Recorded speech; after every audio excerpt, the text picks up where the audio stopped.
Hello everyone, I hope you are doing well. Myself Kuhu Sarkar and today I am going to continue the series of Greco-Roman period. In my early videos I had already completed the Greco-Roman period, the historical background of each and every period and their writers and writings. Then I discussed about archaic period, Homer and his writings and try to give you a brief summary of his writings. After that, I came to classical period and try to give you the historical background of classical period, and then I came to Aeschylus, the father of tragedy. After that, I today I want to start from Sophocles. So let's know about Sophocles. After that, I'm going to make video about Euripides. So Sophocles born in 496 BCE and died in 406 BCE. So let's know more about Sophocles. Here is the picture of Sophocles. Sophocles was an ancient Greek playwright who lived around 496 to 406 BCE. He is considered one of the greatest dramatists of all time. Sophocles wrote many plays, but only seven have survived to this day. His most famous work include Oedipus Rex, Antigone, Electra. His plays were known for their complex characters, dramatic plots, twists, exploration of moral and philosophical themes. Sophocles' contribution to Greek drama had a profound impact on the development of theatre and storytelling, and his work continued to be studied and performed worldwide. For for almost 50 years, Sophocles was the most celebrated playwright during the religious festival of Lenaea and Dionysia. So, I had already told you about the festival of Dionysia and Lenaea. So, almost 50 years, Sophocles was the most celebrated playwright during the religious festival like Dionysia. He completed 30 competitions, won 24, and Aeschylus won 13 competitions. Euripides won 4. So, Sophocles won 30 competitions. Sophocles wrote over 120 plays, but only 7 have survived in a complete form. So, Aeschylus also wrote 70 or 90 plays, but only 7 survived. Here, Sophocles also wrote 120 plays, but only 7 survived. They are Ajax, Antigone, Women of Trachis, Oedipus Rex, Electra, Philoctetes, Oedipus at Colonus. So Oedipus Rex, Oedipus at Colonus and Antigone is the trilogy. Okay, and today I am going to talk about and try to give you a brief summary of this trilogy. So I am going to repeat it. Ajax, Antigone, Women of Trix, Oedipus Rex, Electra, Philoctetes and Oedipus at Colonus. So please try to remember this name, this title.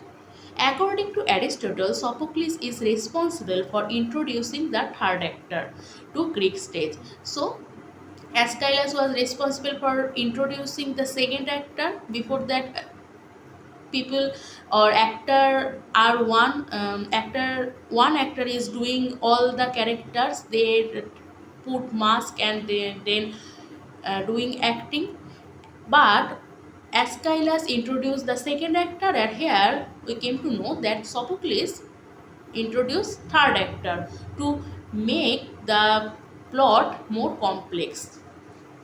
So he introduced third actor to Greek stage, and this is called triagonist. He increased the number of speaking actors, increased the number of chorus members, and used painted scenery. So what he did? He increased number of speaking actors, increased the number of chorus members, and used painted scenery. Then we have to discuss about the Theban trilogy. So Sophocles wrote Theban Trilogy. Which are they? Let's know. Oedipus Trilogy. This is called Oedipus Trilogy. First is Oedipus Rex, also called Oedipus the King and Oedipus Traianus. So, Oedipus Rex is the first, which is also called Oedipus the King and Oedipus the Tyrannus. Then second is Oedipus at Colonus, and third is Antigone. So these plays are based on the story of Oedipus' life. So first we discussed about Oedipus Rex. So here is Oedipus Rex. Here is the picture. So let's know about the story. Here is Oedipus and his daughter. Oedipus Rex, also known as Oedipus the King or Oedipus the Tyrannus, is an ancient Greek tragedy written by Sophocles.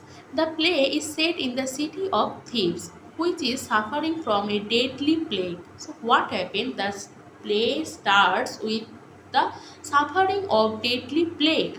The people are desperate for a solution and they turn their wise and noble king Oedipus to find a remedy. So the people are suffering, so they turn to their king, the noble king Oedipus, which is Oedipus. They ask him to find a solution, find a remedy for their suffering. Determined to save his people, Oedipus takes it upon himself to uncover the cause of the plague. So he was the king, so he was determined to save his people, and he takes the responsibility to himself upon himself to uncover the cause of the plague.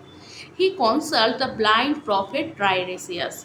So Tiresias, you know about in Westland also we have Tiresias. So here Tiresias was a blind prophet. He was both male and female. So he consulted the blind prophet Tiresias, who reluctantly reveals a horrifying truth. So Tiresias told him that don't ask me the truth, don't ask me to reveal the truth, because if I going to reveal the truth, it will destroy your life. But Oedipus the king, he said, no, my people are fast. I want the truth to save my people. So you have to obey me and you have to told me the truth. Tell me the truth. Then Tiresias said that Tiresias reveals a horrifying truth. What is the horrifying truth? The plague is a divine punishment for the unsolved murder of the former king of Thebes, which is which was Laius. So what is the cause of the plague? The plague is a divine punishment. God gave them a punishment for the unsolved murder of the former king of Thebes, who was Laius. So who was Laius? Laius was the king of Thebes before Oedipus. The oracle further prophesies that the murderer must be found and expelled from the city to lift the curse. So the oracle said that the murderer must be found and expelled from the city to lift the curse. Driven by his sense of duty and justice, Oedipus embarks on a relentless quest for the truth. So, driven for his sense of duty, he and justice, Oedipus embarks on a relentless quest for the truth. He questions witnesses and gathers clues, slowly unraveling the mystery. So, he is unraveling the mystery now. What is the mystery? In the process, he begins to uncover unsettling details about his own past. So, he is now uncovering and unsettling his own past. What is this? As the pieces of the puzzle come together, Oedipus discovers a terrible prophecy he had received years ago. So he now discovered a terrible prophecy which he had received years ago. So this play is starting from middle. It is called medias res. So this play starting from middle, and in the flashback you come to know about the story, full story. What is the past, what is the future, or what is the present. But now the present is going. It foretold that he would kill his father and marry his mother. So he got a prophecy. What is this?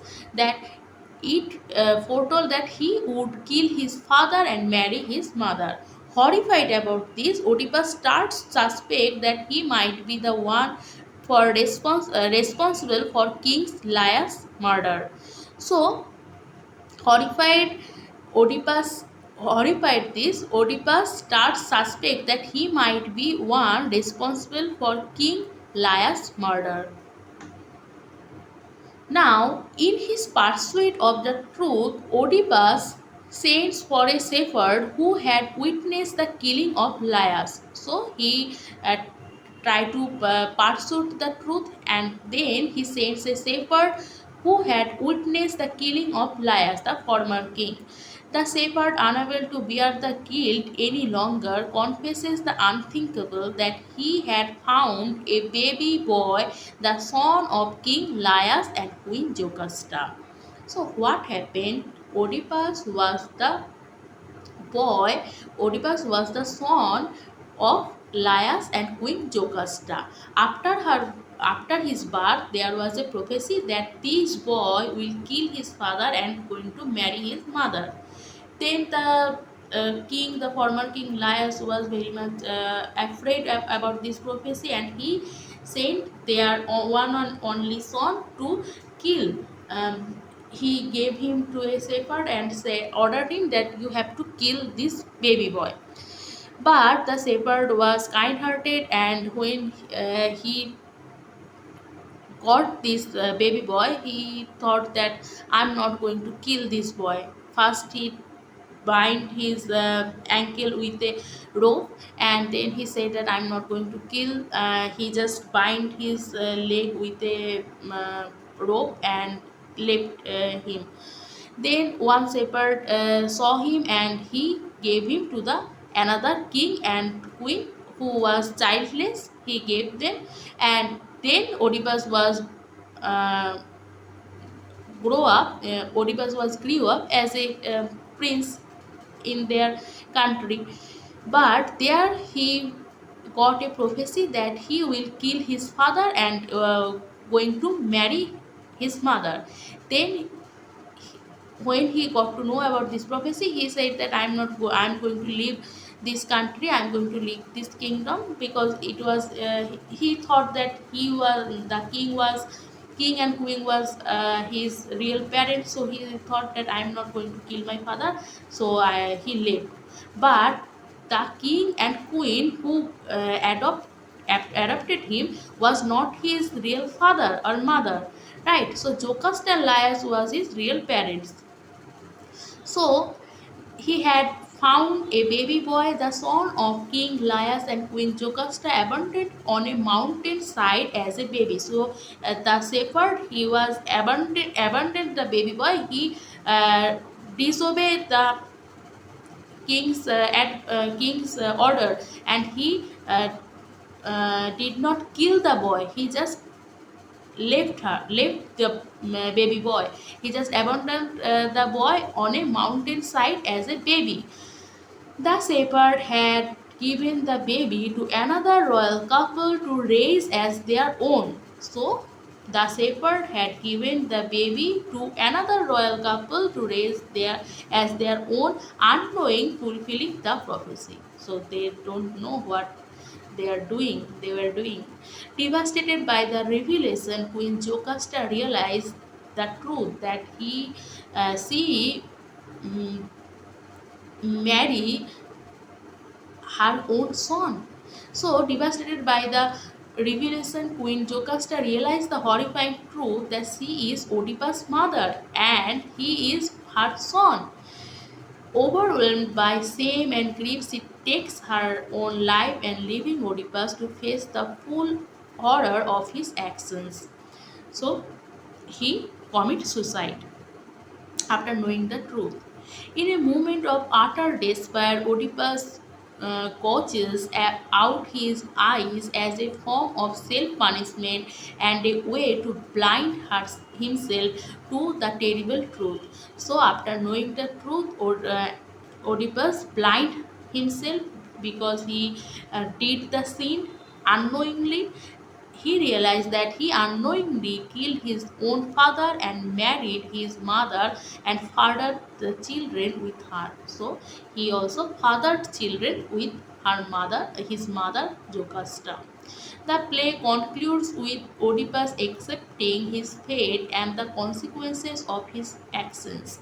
So the play concludes with Oedipus accepting his fate and the consequences of his actions. So before the prophecy, before Tiresias advised him and requested him that don't want to know the truth, don't let me ask me to reveal the truth. And Jocasta also request him that please don't try to reveal the truth. You don't know what happened next. But Oedipus was very much determined that I have to save my people, I have to save my countrymen. So he forced Tiresias, so please tell me the truth. And now he was facing his fate. He begs the citizen of Thebes to exile him. So he begs the citizen of Thebes to exile him, and he leaves the city now blinded and broken to wander as a tragic figure. So he was wander as a tragic figure. It was a tragedy, right? Oedipus Rex is a profound exploration of the themes of fate, free will, and complexities of human destiny. It delves into the tragic consequences of one's actions, even when those actions were committed unknowingly. So he was not known about the consequences or about the truth. He did it unknowingly, but he had to suffer for these actions. The play remains a timeless masterpiece in Western literature and leaving audience with a haunting lesson about the in- intricacies of life and underlying power of fate. So, this play remains timeless masterpiece in Western literature, and so it leaving audience with a haunting lesson about the intricacies of life. And you know the term Oedipus complex given by Freud also came from this story, from this play, that Oedipus marries his mother, and so the term Oedipus complex means its sexual desire for mother, son for his mother body, and so sexual desire for mother. It is called Oedipus complex, and this term came from this play. Then next play is Oedipus at Colonus. Oedipus at Colonus, let's know about the story. Oedipus at Colonus, here is the picture. Oedipus at Colonus is the second play in Sophocles' Theban trilogy, and it follows the story of King Oedipus after he has been exiled from Thebes. The play is set in the sacred grove of Colonus near Athens. So let's know about the story. In Oedipus at Colonus, Oedipus now blind and accompanied by his daughter Antigone. So in the first picture we saw the Oedipus and the daughter Antigone. So he is now blind and accompanied by his daughter Antigone. Seeks refuge in the grove. So she is seeking refuge in the grove. Despite his past crimes and suffering, Oedipus is assured that his resting place will bring protection and blessing to the city that grants him sanctuary. So he was also blessed that where he will die, this country will get fortune. So he was also blessed. A group of Theban citizens, including Oedipus' son, which is Polynices and other is Eteocles. So you know in Sophocles writings also we found this character Polynices and Eteocles. So if you watch this video, please comment below that in which play we found Oedipus' son Polynices and Eteocles. So I had already told you about the story. So please try to write. Then a group of Theban citizens, including Oedipus' son Polynices, arrives to convince him to return to Thebes. The city is in turmoil, and both Polynices and his brother Eteocles battling for throne. So this is also a curse that Oedipus will die, and Oedipus had to exile, and his two sons will fight each other for the throne. So here this is happening. Oedipus' two sons Polynices and Eteocles are battling for the throne. They believe that Oedipus' blessing could be key of victory. So Oedipus was blessed that where he died, the country will get fortune. So they try Oedipus' blessing so that they can it will be the key of their victory. However, Oedipus refused to take the sides in the power struggle between his sons. So he just refused to take any sides in the power struggle between his sons. He is bitter about the past and determined not to interfere in the affairs of Thebes. So he was too much devastated, and he don't want to interfere. Oedipus knows his death will bring blessing to his protectors and curses to those who mistreat him. So Oedipus knows his blessing that his death will bring fortune the country, and he wants his fate to be a secret advantage for the city that shelters him. So he wants that his fate will give the advantage to the city where he secretly uh, got the shelter. Creon, the brother of Jocasta, who was Oedipus' wife and mother. So he was Oedipus' wife and mother, also arrives and seeking to bring Oedipus back to Thebes. So he tried to seeking Oedipus to back to Thebes so that they can get the fortune. However, Oedipus here also Oedipus rejects Creon's offer and curses him that his city for past injustice. So he curses Creon. At the play progresses, Oedipus is visited by his other daughters Ismene and Theseus, the king of Athens. Theseus offers Oedipus protection in Athens, and the former king finally finds a peaceful and honorable end to his troubled life. So Oedipus, at the end, he got a peaceful and honorable death. Oedipus at Colonus explores themes of fate, redemption, and complexities of human suffering. It portrays Oedipus as a tragic figure who seeks solace and forgiveness in the later stages of his life. The play is powerful continuation of the Oedipus story and a profound reflection on the consequences of past actions and pursuit redemption. So this play is about the powerful continuation of the Oedipus story and a profound reflection of man's fate and man's actions and pursuit of redemption. Then the next story is Antigone. So who is Antigone? Antigone was the daughter of Oedipus. So the last play of the trilogy is Antigone. Antigone is a Greek tragedy written by Sophocles, and it is the third play in the Oedipus trilogy. The play follows the tragic story of Antigone, the daughter of King Oedipus and Queen Jocasta, after the death of her brother Eteocles and Polynices. So, it is a story about Antigone after the death of Oedipus and after the death of her brothers, which is Aeschylus and Polynices. So she want to bury and give a good funeral for his for her brother. So the play is set in Thebes, where a civil war was resulted in the death of Eteocles and Polynices, who were fighting on opposing sides in the previous play I had already told you about this. King Creon, Antigone's uncle and the current ruler of Thebes, decided to honor Eteocles with a proper burial. So he decided that Eteocles will get a good or proper burial as a hero, but decrees the Polynesians who rebel against the city and must be left unburied and exposed to the elements as a traitor. So he was treated as a traitor, and his body is unburied, was unburied.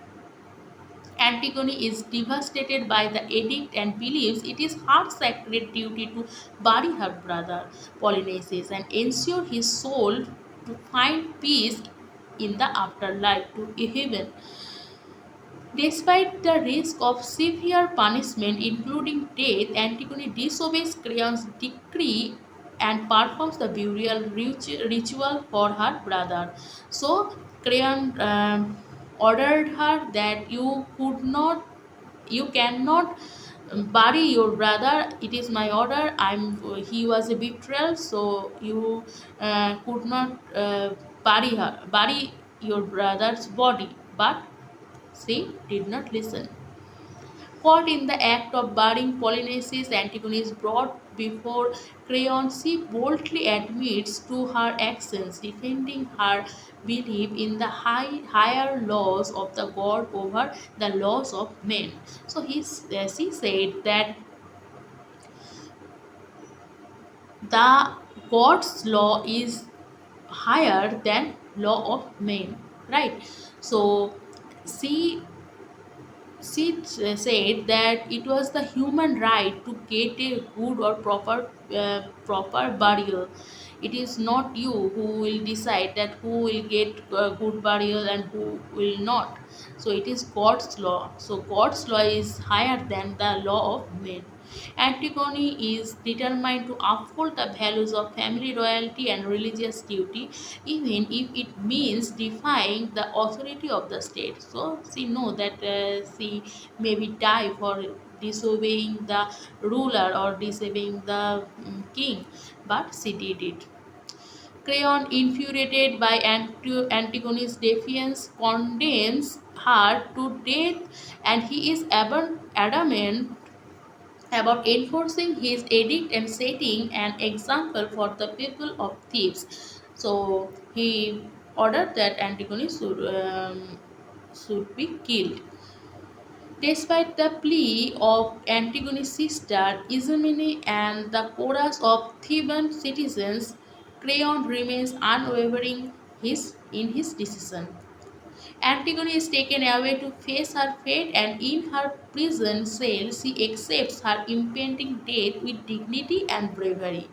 Her actions have sparked a moral conflict within the city, with some citizens sympathizing with her and others supporting Creon's authority. So some sympathize her and some support Creon's authority. Meanwhile, a seer named Tiresias warns Creon. So here also Tiresias warns Creon of the dire consequences that will befall him and the city if he does not revoke his decision to execute Antigone. Realizing the gravity of his mistake, Creon rushes to release Antigone and bury Polynices properly, but it is too late. When he realized that he did mistake, he Creon rushes to release Antigone and bury Polynices properly, but it was too late because Antigone already committed suicide. Tragedy strikes as Antigone takes her own life before Creon can save her. Upon learning of her death, Creon is filled with grief and guilt. So now he is filled with grief and guilt, but it was too late. As he realized the tragic consequences of his stubbornness and pride, he is left to confront the devastating loss of his son. So he was confront the devastating loss. His son also died, which who was whose name was Haemon, and his wife Euripides, who also takes her life in grief over her son's death. So when she came to know about her son's death, she also committed suicide. So Creon now had has nothing left. Antigone explores the themes of moral responsibility, the clash between divine and human law, and the consequences of pride and arrogance. It remains one of the most enduring and powerful works of Greek literature, leaving audiences with a profound reflection on the complexities of human nature and the cost of hubris. So that is all. If you like my way of teaching, please support me by like, comment and subscribing my channel, and don't forget to share this video. So thank you for giving your time, and thank you, and you can join my telegram channel. I will share the link in the description box. Thank you.